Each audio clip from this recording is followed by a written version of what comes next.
Hey, up it's Steve from the old Yorkshire Geek and a bit of sci-fi news coming at you in this festive season.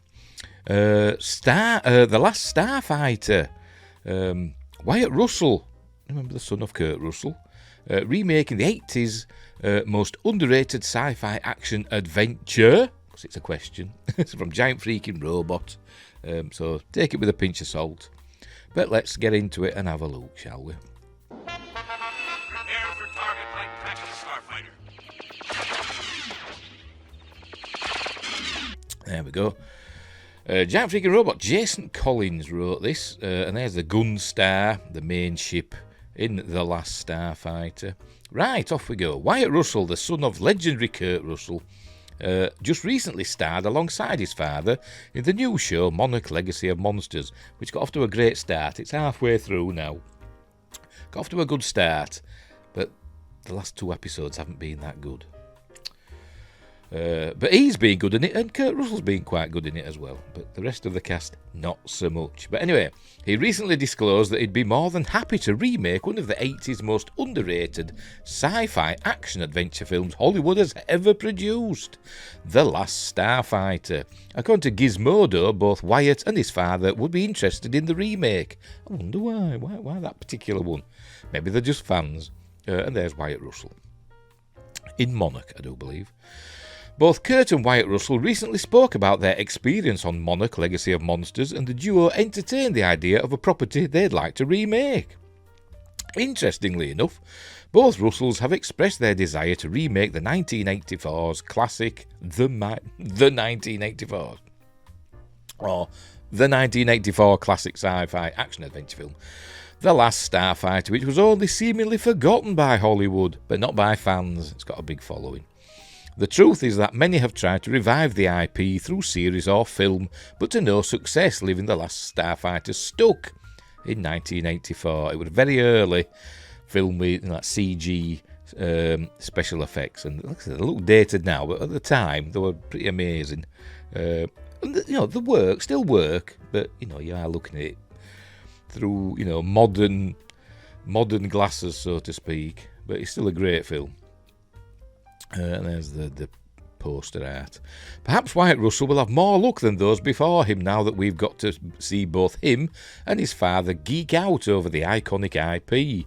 The Last Starfighter is an American space opera with technological significance because it has the distinction of being one of cinema's earliest movies to use extensive real-life CGI. I mean, photorealistic CGI.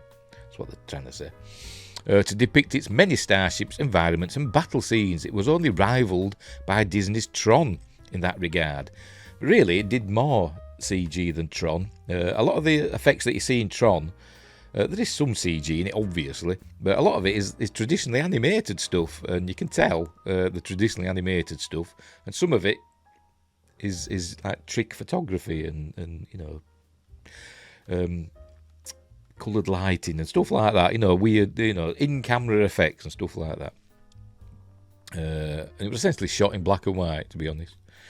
What's wrong? But it's still a great film. But that says Last Starfighter used CG created on a Cray XMP supercomputer. There we go. The movie is centred on a teenager living in a trailer park, and there he is. There's Lance Guest as Alex Rogan. He is Centauri. I forgot the name of the actor. There's Dan O'Hurley here. You may remember was the old man in RoboCop and RoboCop 2. Was also in Halloween 3, Season of the Witch, and he's been in loads of other stuff. As Greg, whose head just looks like an Easter egg. The movie is centred on a teenager living in a trailer park whose only entertainment is an arcade game called Starfighter. Greetings, Starfighter. You have been recruited by the Star League to defend the frontier against Zur and the Kodan Armada. In which the player defends the frontier against Zur and the Kodan Armada in a space battle. After the protagonist becomes the highest scoring player in the world, they just say he's broke the record. Well, yeah, I suppose. He's actually abducted by aliens, or an alien called Centauri, played by Robert Preston, came to me, to fight in an actual battle that was mimicked by the game.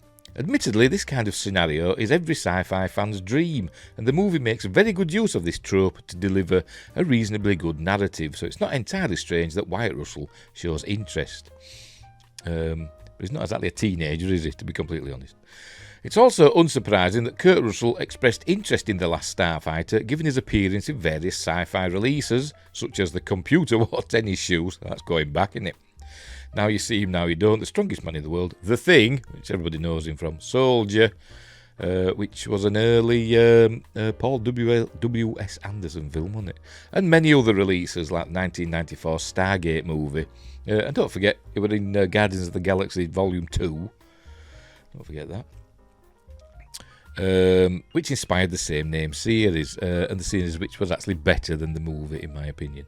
Sadly, he wasn't a part of the Stargate SG-1, and the powers that be in Hollywood can now attach the iconic actor to one of the most iconic titles and have him and Wyatt Russell star and even produce The Last Starfighter remake.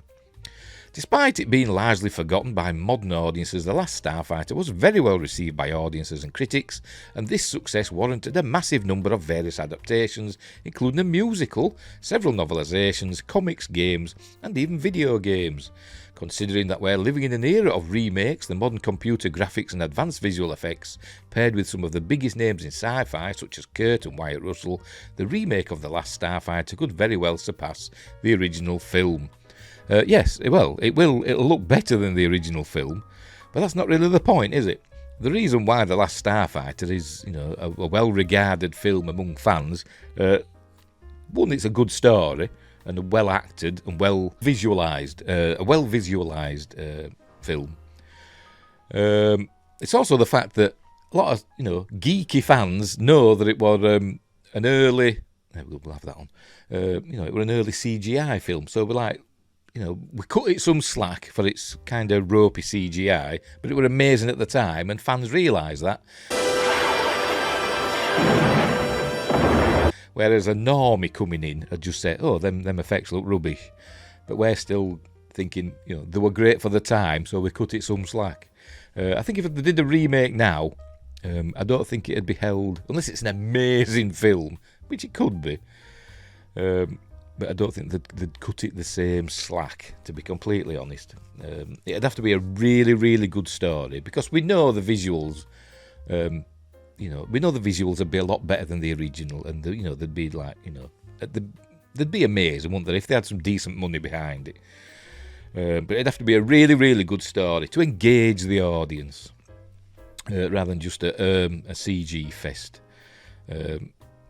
Because the original wasn't a CG fest, there was some CG in it, but there wasn't a lot. It was mostly about the characters. Not only in space doing all this stuff, all this CGI space battles, but there was stuff going on Earth as well, with aliens and good makeup models effects and practical effects and all that, with aliens, the Zando Zan, and the adventure with that, and the robot version of Alex. Watch the film. It's a cool film. But anyway, I hope they do. I hope they do it, and I hope they get a good story. I think they should do a sequel rather than a reboot or a remake. They should do a sequel.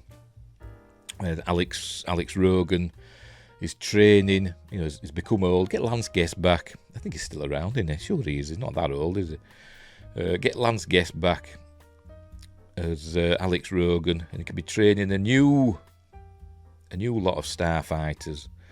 Or maybe they'd have Kurt Russell playing old Alex Rogan. They could do, couldn't they? Why not? Why not indeed? Right, so there we go. I just thought I'd share that with you. So, thanks for watching. Wherever you are, look after each other. And until next time, I'll see thee. What do? We die.